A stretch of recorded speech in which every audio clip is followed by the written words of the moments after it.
প্রাণ বুস্টারের সকল মেম্বার এবং সাবস্ক্রাইবার এবং আমার যত শুভাকাঙ্ক্ষী আছে তাদের সবাইকে জানাই স্বাগতম। আমাদের আজকের ভিডিওতে আমি মূলত আজকে একটা বলতে পারেন একটা ম্যাজিক নিয়ে আপনাদের সাথে কথা বলবো। বিষয়টা হচ্ছে এটা হলো আমার এতদিনের একটা কষ্টের ফসল। আমি একটা ইন্ডিকেটর মেক করলাম। এই ইন্ডিকেটরটা নিয়েই মূলত আপনাদের সাথে কথা বলবো। দেখেন, আমার এই ইন্ডিকেটরটা মূলত আইসিটি এবং এসএমসি বেস একটা ইন্ডিকেটর। এটা মূলত আমি ইন্ডিকেটরটার নাম দিয়েছি স্নাইপার 2.0। আমাদের এর আগে একটা ইন্ডিকেটর ছিল স্নাইপার নাম নিয়ে, সেটা ছিল স্নাইপার, শুধু স্নাইপার, কিন্তু ওইটা মূলত ওর মধ্যে কিছু সমস্যা ছিল বিধায় ওইটা আমি নামকরণ, ওইটার যে সিস্টেমটা আমি পাল্টাই দিছি এবং এটার নামকরণ আমি রাখছি স্নাইপার 2.0। স্নাইপার 2.0-র একটা বৈশিষ্ট্য আছে। স্নাইপার 2.0-র একটা বৈশিষ্ট্য হলো এটা খুবই স্বল্প এসএল এর দ্বারা নির্মিত একটা স্ট্র্যাটেজি। এখানে এসএল খুবই কমই থাকে।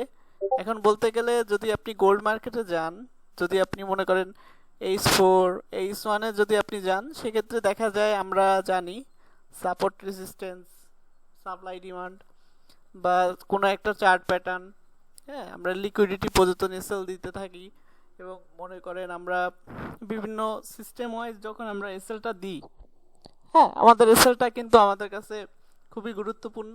আমরা জানেন, আপনারা সবাই জানেন যে ফরেক্সে ট্রেড করতে গেলে এসএল বিহীন কোনো সেটআপ আসলে তৈরি করা ঠিক না। এসএল বিহীন কোনো সেটআপ যদি আপনার থাকে, সেই সেটআপে আপনি দেখা গেল 5 দিন লাভ করলেন, 10 দিন লাভ করলেন, কিন্তু 11 দিনের দিন আপনার যে প্রফিটটা, সেই প্রফিটটা সহ কিন্তু আপনার ওই অ্যাকাউন্টটায় কিন্তু অনেক বড় একটা ক্ষতি হয়ে যায়। এজন্য আমরা যে স্টাইলই করি না কেন, সেটা ইলোট ওয়েব হোক, আপনার প্রাইজ অ্যাকশন হোক, আইসিটি হোক বা এসএমসি হোক, সবারই মূলত একটা ফিক্সড এসএল এর একটা দরকার পড়ে। ঠিক আছে, যারা আমরা এসএল নিয়ে কাজ করি তারা আমাদের এই ফরেক্স মার্কেটে এসএল এবং মানি ম্যানেজমেন্ট থাকলে আমরা যে কোনো পরিস্থিতিতে এই মার্কেট থেকে বেরিয়ে আসার একটা সুযোগ বা একটা সমাধান হয়। কিন্তু যদি যাদের এসএল থাকে না বা মানি ম্যানেজমেন্ট ঠিক থাকে না, এসএল আছে মানি ম্যানেজমেন্ট ঠিক নাই, মূলত সেটা আমার ক্ষেত্রেও প্রযোজ্য। আমারও যদি এসএল থাকে কিন্তু মানি ম্যানেজমেন্ট ঠিক নাই, সেক্ষেত্রে মনে করেন লস এটা আনলিমিটেড হয়ে যায় এবং মোটামুটি আমরা আনসাকসেসফুল থাকি। তাই মূলত আমি অনেক দিন ধরে এটা চেষ্টা করছি যে এমন একটা সিস্টেম বাইর করা বা এমন একটা মাধ্যম বাইর করা, যে মাধ্যমে মনে করেন আমরা মানুষ, আমাদের ভুল হতে পারে ট্রেডিং লাইফে, আমাদের ইমোশন কাজ করে এখানে। এখন দেখা গেল আমরা একটা অ্যানালাইসিস করছি, সেই অ্যানালাইসিসের সাথে দেখা গেল আমাদের যখন মিলবে না, বা আমরা মনে করেন অনেক সময় সাইকোলজিক্যালি ট্রেড নিয়ে থাকি, এই সমস্যা বা এই ভুলগুলো আমাদের যতই আমরা ট্রেড পারি না কেন, আমাদের অনেক সময় এই ভুলগুলো থেকে যায়। যাতে এটা না থাকে এবং এইটা মনে করেন আমাদের একটা কন্ট্রোলে আসে, সেজন্য মূলত এই ইন্ডিকেটরটা বানানো। হ্যাঁ, এবং এটার বেস্ট মানে আপনার সবচেয়ে সুবিধাজনক ইস্যু হচ্ছে এখানে আপনার এসএলটা থাকে সীমিত পর্যায়ে। গোল্ডের মতো মার্কেটে প্রায় 120 বা 30 পিপ আপনার সর্বোচ্চ এসএলটা থাকে H1 বা H4-এ। দেখা গেল যে ক্যান্ডেলটা খুব লং হয়ে যায়, সিগন্যাল, যে ক্যান্ডেলটায় অনেক লং সিগন্যাল থাকে, সেটা দেখা গেল সর্বোচ্চ গেলে 120 বা 130 পিপ এসএল থাকে এবং সর্বনিম্ন এসএলগুলোই হলো সবচেয়ে বেশি দেখা যায়। তা সেক্ষেত্রে আমাদের এসএলগুলো সর্বনিম্ন এসএল থাকে 50 পিপ বা 40 পিপ। মোটামুটি এই এসএল নিয়ে কাজ করা, এই স্ট্র্যাটেজিটা এইভাবে সেট আপ করা যে বড় 30 থেকে 40 পিপ বা 50 পিপ সর্বনিম্ন এসএল থাকবে এবং সেগুলোর টিপি মিনিমাম 100 বা 150 বা 80-90 এরকম পিপস আমরা পাবো। এবং এটা যদি আপনি রেশিও অনুযায়ী দেখেন, রেশিও অনুযায়ী কিন্তু এটা মার্কেটে খুব ভালো কাজ করে। যেমন আমি প্রিভিয়াস কিছু হিস্টোরি আপনাদের দেখাচ্ছি। দেখেন আমার এইখানে এসএল ছিল এইখানে, সেক্ষেত্রে আমার এই এসএল এর সাথে আমি যদি দেখি, সেক্ষেত্রে আমার এসএল এর সাথে আমার এইটার কিন্তু 1:3 রেশিওতে কিন্তু এটা প্রফিট টার্গেট হিট করছে। এইটা যদি দেখি, এইটা রেশিও অনুযায়ী মনে করেন 1:7 হিট করছে। এবং এইটা যদি দেখি, এখানেও মনে করেন আমার রিস্ক রেশিও অনুযায়ী আমার যে হিসাবটা, সেই হিসাবে আমি দেখতেছি প্রায় 1:4। এটা যদি দেখি প্রায় 1:6। এটা যদি দেখি 1:2। এইটা যদি দেখি সেক্ষেত্রে 1:8। এইটা যদি দেখি 1:2। এইটা দেখেন 1:5। এইটা দেখেন 1:4। ঠিক আছে, এরকম প্রিভিয়াস অনেক হিস্ট্রি আমরা দেখতে পাচ্ছি। প্রিভিয়াস যদি আমরা এইখানে হিস্ট্রিগুলো দেখি, তার সর্বনিম্ন মনে করেন এই যে আমরা যে এসএলটা দিচ্ছি, সেই এসএল এর পরিমাণে টিপির পরিমাণ কিন্তু অনেক বেশি। এবং আপনারা জানেন একটা ভালো স্ট্র্যাটেজি তখনই বলা যায় সেই স্ট্র্যাটেজিকে, যখন সেই স্ট্র্যাটেজির কিছু ব্যাড জিনিস আমরা খুব কম দেখতে পাবো, এবং স্ট্র্যাটেজিটা ফুলফিল হবে তখনই যখন তার রিস্ক রেশিও ঠিক থাকবে।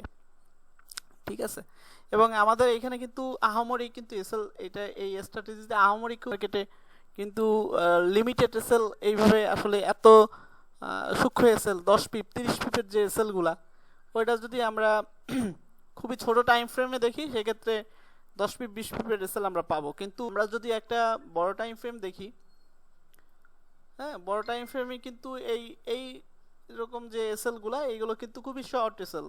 50-60 পিপের এসএল মানে কিন্তু অনেক ছোট এসএল। হ্যাঁ, সেক্ষেত্রে আমরা দেখতে পাচ্ছি আমাদের রিস্ক রিওয়ার্ড রেশিও অনুযায়ী এই যে এন্ট্রিগুলা বা আমাদের মার্কেটের যে পরিস্থিতি, সেই পরিস্থিতি অনুযায়ী কিন্তু আমাদের এন্ট্রিগুলা কিন্তু খুবই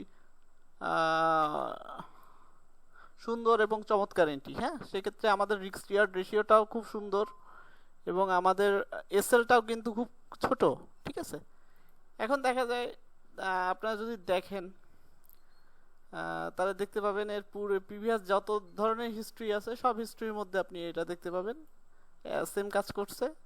এবং আপনি যদি ছোট টাইম ফ্রেমে যান, সেক্ষেত্রে আপনার এসএলটা আরও ছোট হয়ে যাবে। হ্যাঁ, ছোট টাইম ফ্রেমে আপনি যদি যান, সেক্ষেত্রে আপনার এসএলগুলো আরও ছোট হয়।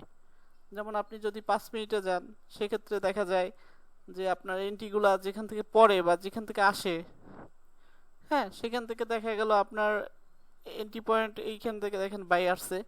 তাহলে এটা যদি আমি এসএল এর হিসাব করি, এসএল এর হিসাব করলে দেখেন আমার এসএল আসতেছে 30 পিপ। হ্যাঁ, 30 পিপ, কিন্তু এইখানে দেখেন 30 পিপ আসছে, কিন্তু আমার রেশিও অনুযায়ী 1:1 দিয়ে গেছে। মার্কেট গতকালকের যে প্রাইস আর মুভমেন্ট, সেটা আমার কিন্তু 1:1 দিয়ে গেছে। এবং আমরা যদি এইটা খেয়াল করি, তাহলে সেক্ষেত্রে দেখব যে আমাদের যে এসএলটা ছিল, এসএলটা মোটামুটি আমাদের কিন্তু দিয়ে গেছে। এখন বিষয় হচ্ছে যদি শর্ট টাইম ফ্রেমে যাই, তাহলে এন্ট্রিগুলো একটু মানে ভলটাইল থাকবে এবং মোটামুটি আপনার সিগন্যাল বেশি বেশি আসবে। সে কারণে আমি এটা রিকমেন্ড করি 15 মিনিট এবং 1 ঘন্টা। যারা 15 মিনিট এবং 1 ঘন্টা নিয়ে কাজ করতে চাচ্ছেন, তাদের জন্য খুবই সুন্দর একটা ইন্ডিকেটর হলো স্নাইপার 2.0। এবং যারা কারেন্সি নিয়ে ট্রেড করতে যাচ্ছেন, মনে করেন ইউএসডি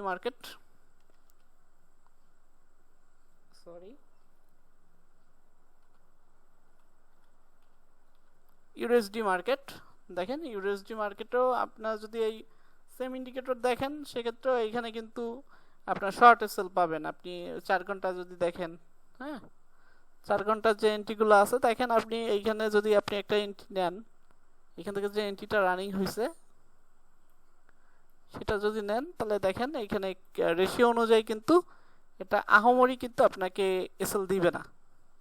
10 পিপ 20 পিপ 30 পিপ এরকম বড় জোর এরকম এসএল আপনি পাবেন। ঠিক আছে, এই দেখেন এইখান থেকে যদি আমি ট্রেড নিই, আমার 20 পিপের এসএল।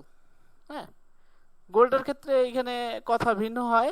গোল্ডের ক্ষেত্রে আপনার এসএলটা সবসময় একটু বড় দিতে হয় যদি দেখেন। এবং আপনি যদি স্ক্যাল্পার হন, সেক্ষেত্রে একটু আলাদা কথা থাকে। স্ক্যাল্পার হলেও মনে করেন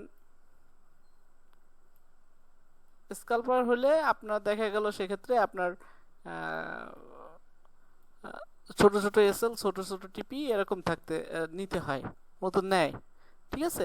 তা সেক্ষেত্রে আমরা যদি দেখি এটা কিন্তু আহামরি খুব কঠিন বা আহামরি খুব মানে বড় একটা এসএল হয় এটা কিন্তু না, আমাদের ইন্ডিকেটরে কিন্তু বড় কোনো এসএল হয় না, ঠিক আছে। যদি কেউ আগ্রহী হন বা এই স্নাইপার 2.0 নিয়ে কাজ করতে চান তারা আমার সাথে যোগাযোগ করবেন।